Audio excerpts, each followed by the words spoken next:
જામનગરના લાખોટા તળાવ ખાતેથી INS વાલસુરા દ્વારા સૌરાષ્ટ્ર નેવી હાફ મેરેથોનનું આયોજન કરવામાં આવ્યું હતું, જેમાં સૌરાષ્ટ્ર સહિત જામનગરના 2500થી વધુ દોડવીરો જોડાયા હતા અને આ મેરેથોન દોડમાં કડકડતી ઠંડીમાં દોડને પ્રસ્થાન કરાવવામાં આવ્યું હતું। આ કાર્યક્રમમાં જામનગરના સાંસદ પૂનમબેન માડમ, મહાનગરપાલિકા કમિશનર મોદી સહિત પોલીસના અધિકારી તેમજ નેવીના જવાનો ઉપસ્થિત રહ્યા હતા। જુદી જુદી 3 કેટેગરીમાં મેરેથોન સ્પર્ધાનું આયોજન થયું હતું, જેમાં 20, 10 અને 5 કિલોમીટર દોડ કેટેગરીમાં વિદ્યાર્થીઓ સહિત 2500 તેમજ જેટલા સ્પર્ધકો જોડાયા હતા, જેમાં INS વાલસુરા નેવીના commanding officer A Puran Kumar, ઉચ્ચ અધિકારી જામનગરના સાંસદ પૂનમબેન માડમ, મહાનગરપાલિકા કમિશનર DN મોદી સહિત શહેર DYSP સહિતના જવાનો હાજર રહ્યા હતા। જ્યારે આ દોડમાં ન્યારા એનર્જી આર્પ મેરેથોન દોડ યોજાઈ હતી કે જેમાં ન્યારા એનર્જી તથા સ્થાનિક લોકોમાં ભાગ લીધો હતો। મોટી સંખ્યામાં નગરજનો તેમજ નેવીના જવાનો સહિત યુવાઓ, બાળકો મેરેથોનમાં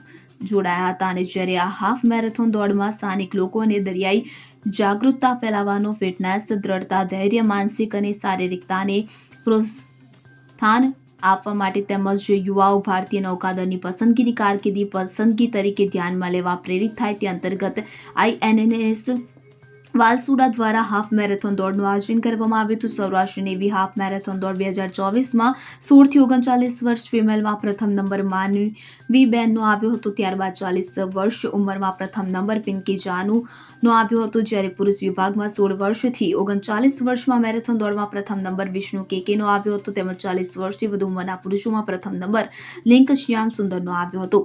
હાફ મેરેથોન દોડમાં 18 વર્ષથી 39 વર્ષના ફિમેલમાં જોગડિયા નિમાવતી અને તેમજ 40 વર્ષથી ઉપરમાં ઉર્મિલા લાલ નો આવ્યો હતો, જ્યારે પુરુષોમાં 18 વર્ષથી 39 વર્ષમાં વિકાસ સિંહ અને 40 વર્ષથી ઉપર રાકેશ રાવતનો નંબર આવ્યો હતો। Bureau report CN24 news. હવે જુઓ દેશ દુનિયાની તમામ ખબરો તમારી આંગળીના ટેરવે। ઉઠાવો મોબાઈલ અને Google Play Store પરથી ડાઉનલોડ કરો અમારી CN24 ન્યૂઝ મોબાઈલ એપ।